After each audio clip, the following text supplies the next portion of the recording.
Hello friends, so this is our fourth day and today we are going to take 10 words starting from D, and today we'll just discuss no whiteboard. So our first word is debilitate. I will first show you the 10 words I am going to take so that you'll have some idea. It's here.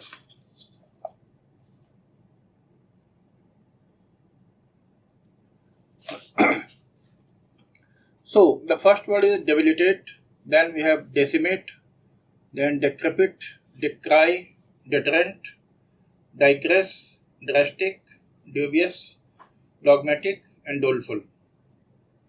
So we start with debilitate. Debilitate.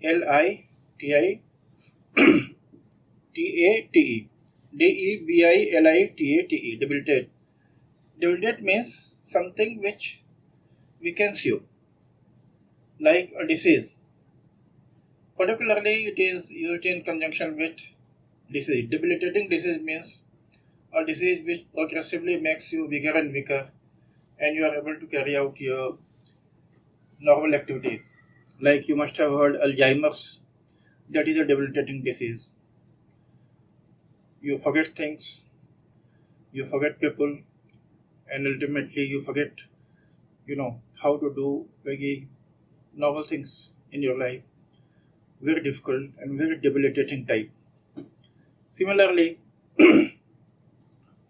we have a pulmonary disease, chronic pulmonary disease, that is also debilitating.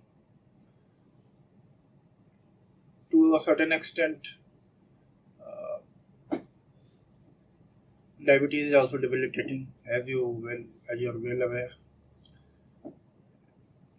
And if somebody is in a very severe, if somebody is a severe case of asthma, then you can say he is debilitatingly asthmatic. So this is our disease. But debilitate can be used for other things also. For example, if some nation is, you know,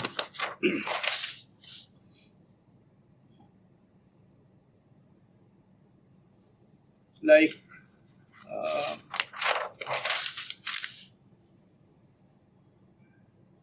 some nation, if if some nation is having political instability, in that case, its economy will be affected badly. So the political instability could be considered as debilitating for the economy. Similarly, if you are extremely shy, then your shyness would also be debilitating because it will prevent you from going out and meeting people, which you would otherwise you will very much like to do.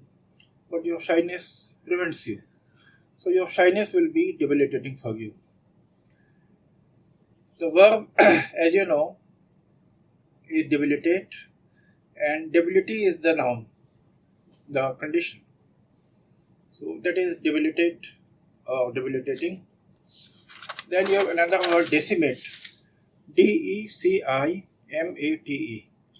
Decimate means to kill in large numbers or destroy in a very substantive way. Something is destroyed substantially. So that is decimation.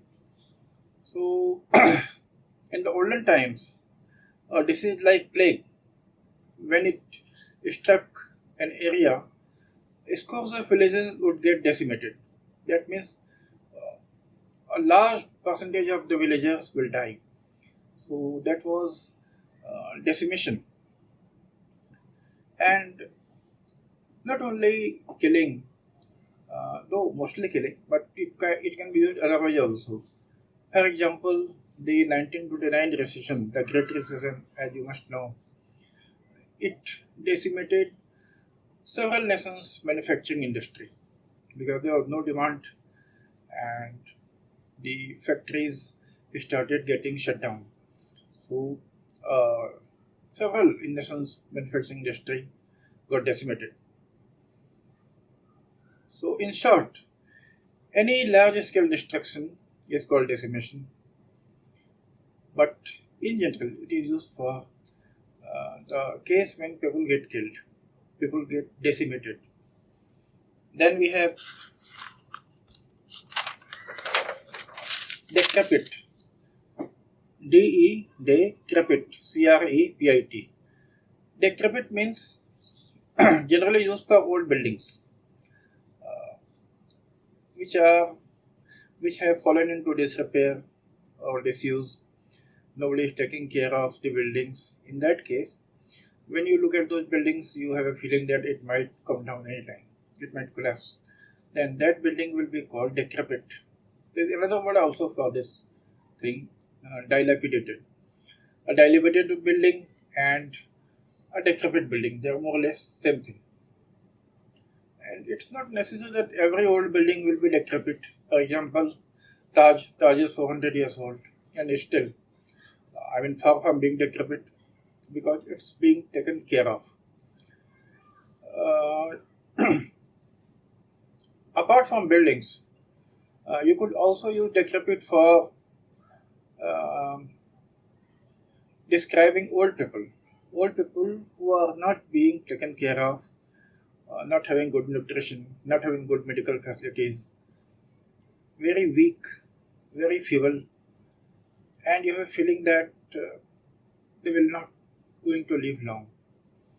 Then you could describe those people as decrepit. So in both senses, in building, in describing the buildings and describing the old people, in both cases, the factor of neglect is involved. Something very old and something being neglected. That is decrepit. Then we have decry, Decry. Decry is when when you say publicly that something is not correct in your opinion and you oppose it. It's generally used for, when a group decries something. For example, the opposition will decry a government's policy. And you may decry the scientific expedition of your country as a waste of money. You might hold this opinion. You are entitled to your opinion.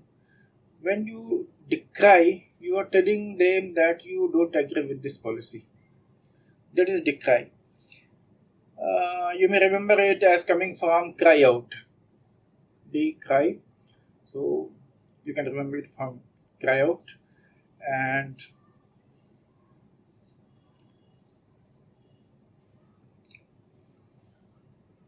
that's all about decry. Not much used, but you must remember that it's better to associate this word with a group, not individuals. Right? Then we have deterrent. DETERRENT. It's a fairly common word. You must have heard of it. There is nuclear deterrent. For example, if two countries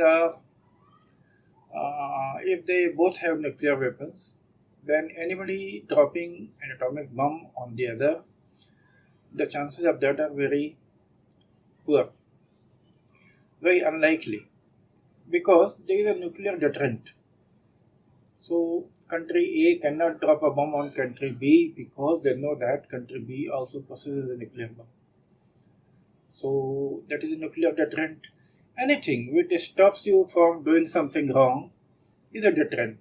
For example, you will not cross a red light because you know that the fine is now 2000, and if the traffic police catches you, you will have to cough up 2000 rupees. So it's a pretty big deterrent for you. So you will patiently wait. You may wait otherwise also because you have got a good civic sense. But several people will wait simply because there is a deterrent. And that is the reason the amount has been increased recently, because the earlier fine of 100 rupees, it felt to be a deterrent for most of the commuters.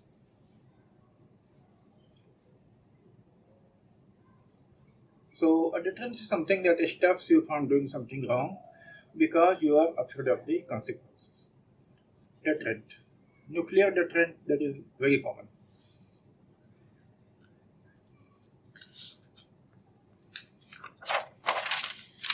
Then you have digress. Digress means to deviate from the agenda or to deviate from the topic. So suppose you have called somebody for a speech or for a talk, and that gentleman or lady, while going through their speech, they suddenly remember something interesting that is apart from the topic chosen. Then they start talking about that, and that is a digression. So they are digressing, and after completing that thing, they will say, "Oh, I digress." So we come back to the main point. So these digressions may be irritating for you, or sometimes because they are interesting, you may even like it. Uh, for example, if you are a student and the professor is explaining something complicated and you are not getting much of it, and then the professor suddenly remembers something and then deviates and he starts talking about that thing, you may even welcome it because you are not getting anything on the lesson anyway. So this digression may be a godsend for you. So digress means stray away from the topic, deviating from the topic. Okay. Then we have drastic. Drastic means something very extreme. Drastic measures means extreme measures. For example, if you have been suddenly diagnosed with diabetes, then you will have to make drastic changes to your lifestyle. So you may have to give up sugar, and you may have to give up, in general, uh, carbohydrates and all those things. Very difficult thing. So those are drastic measures. Similarly, if you want to, uh, the world over, people are trying to uh, control the pollution. That also calls for drastic measures. So drastic is anything uh, to the extreme degree, not normal changes. Drastic changes, big changes.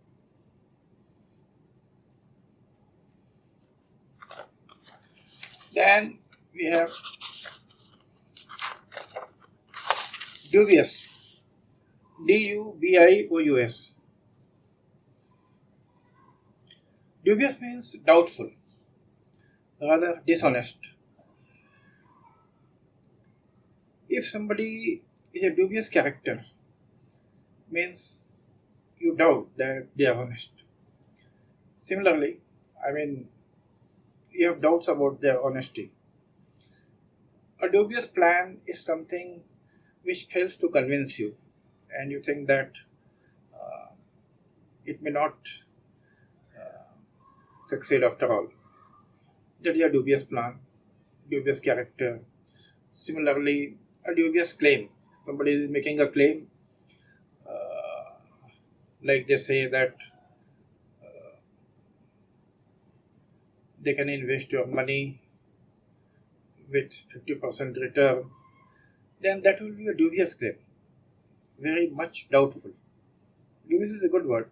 I mean, in several cases, when you are undecided, so it's better to say dubious when you also want to put, the element of dishonesty.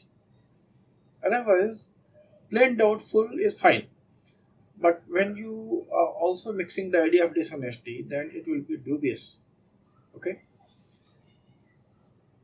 Something may be of dubious legality, means it may not be wholly legal. It might be illegal.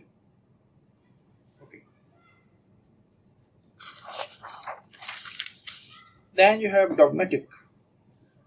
Dogmatic means you have certain idea about something, you have your opinion, and you believe that that is a fact. I mean, when you start thinking that what you believe is actually a fact, then you are dogmatic because you are. I mean, you are not open to the possibility that you might be wrong. If somebody starts saying something against your opinion, which in this case will actually be a dogma, dogme, dogma. So, if somebody is saying something against your opinion, then you will not, you will not be willing to even listen to him or listen to her. So, you are dogmatic. And naturally, it's not a good thing to be dogmatic about anything. You should always, be open to the possibility that you might be wrong at all. And if you find really somebody is really dogmatic, then you must stop arguing with him. With all your convincing arguments and everything, even if you produce facts, that fellow will be unlikely to be moved. That is why they will be called dogmatic. So when you meet dogmatic people, stop arguing with them. And you yourself, you should not be dogmatic.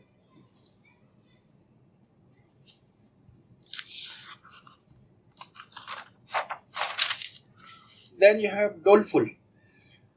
Doleful means sad. A doleful expression, that is the most common use of doleful. Somebody with a doleful expression means sadness is written all over their face. Similarly, it could be a doleful song. For example, if you have seen Madhumati, then the song टूटे हुए ख्वाबों ने हमको ये सिखाया है, that is a very doleful song. If you watch that song, you are never going to forget what doleful means. You look at Dilip Kumar's face, and you listen to the song, and this doleful word, it will be imprinted on your mind.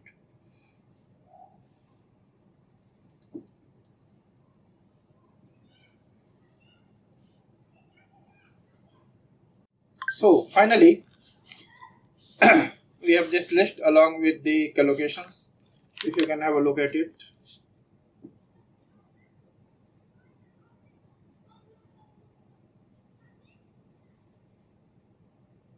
And I will read it out for you. A debilitating disease to decimate an entire population, a decrepit old building, opposition decrying a particular government policy, a nuclear deterrent,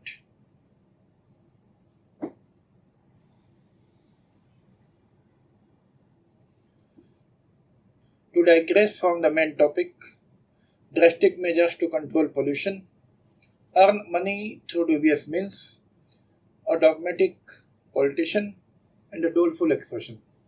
So that will be all for today. Thanks guys. Thanks so much.